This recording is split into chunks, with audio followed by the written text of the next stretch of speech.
Well, Hayesville First has been a part of this community for since the late 1800s, and we are sitting in the sanctuary that was built in 2006, and we use this space every Sunday for worship, because this community in itself is you kind of like, you might see it in Our State magazine, small town America, and this church has always been a part of the community. Even years back, we've had people working to deliver Meals on Wheels into the community.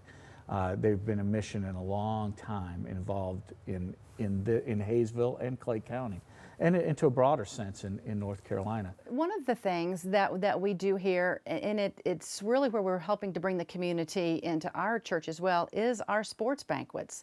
And one of the things that we have done the last few years is we feed the JV football team every Thursday before their games. And that it's more to us than a meal. It's helping a community of folks that are struggling right now, because like everywhere else, we have a lot of unemployed folks. And to some kids, it was a big deal to not be able to go out and get a hamburger before their ball game. So we thought, if we can provide that, just a meal for these kids, then that's helping the kids, it's helping the family, it's fostering a real sense of team with that group that walks over here after school. Some of the things that we do here have come from the grassroots. Our Christmas dinner that we do was because 4 people were sitting in the huddle house for breakfast and said, "Hey, this is a good idea." And they came to me and said, you think we should do this? And I said, yeah, let's do it. We moved here 13 or 14 years ago, and we were away from family. We're originally from Mississippi, and we didn't get to go home for Christmas.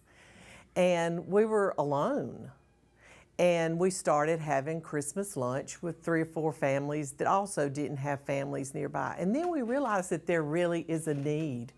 Up here, there's a lot of retirees, and their families can't always come for Christmas, and they're alone sometimes. And I think it really ministers not just to people who don't have anywhere to go, but people who want to do something for somebody on Christmas Day.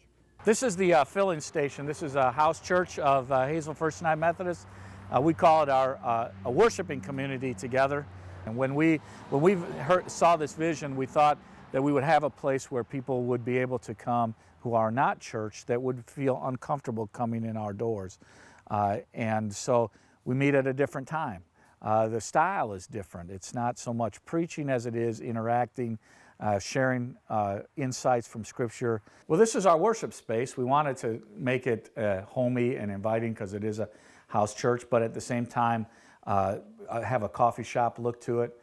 So we were able to have one of our members' daughter's an interior designer, and she came up with this layout and this furniture for us. This is kind of a prayer room here. One of the ladies that comes to the filling station made this quilt to hang on the wall. Still under development, but we're trying to be able to accommodate kids.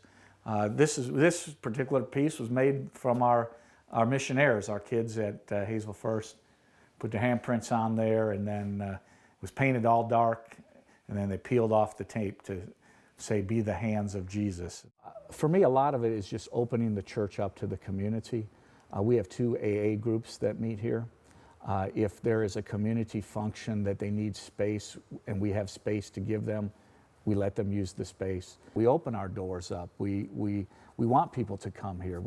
But we also want to be sent out. We don't want to just stay here. We want to go, because God sends us to places, and it's important to live outside the walls of the church, not just try to attract people to come here, but to go out into the community so that they can see what we have found in Jesus Christ. They can see the love of God in us operate on an everyday level, and not just on a Sunday, or not just when there's a meeting or a gathering or something like that, that they see tangible evidence of God's love working in the community.